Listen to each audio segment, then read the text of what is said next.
and welcome to Fairland Cottage. Thank you for joining me here this week. Today I'm going to make a very simple pizza base.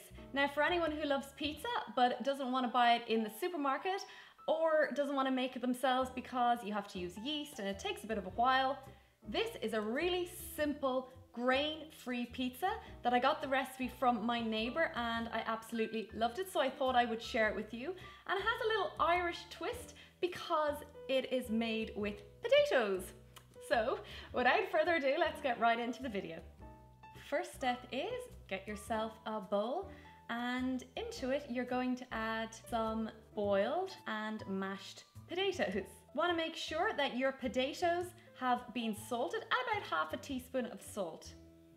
Make sure you mash it really well. You don't want any lumps or then the pizza is going to be lumpy and it won't come together as well.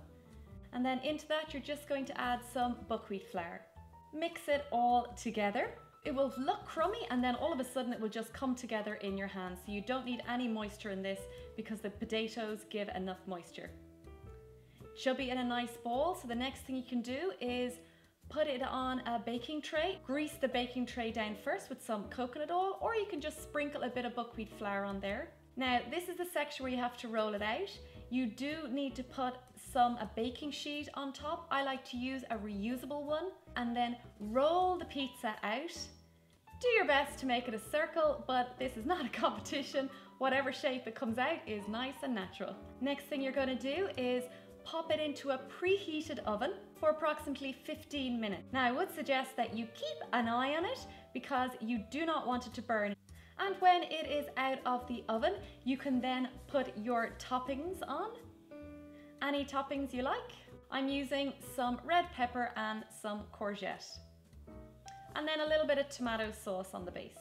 You don't want to put too much tomato sauce like I've done before because it will make it too soggy. And then back into the oven again for another about 7 minutes, but again, keep an eye on it.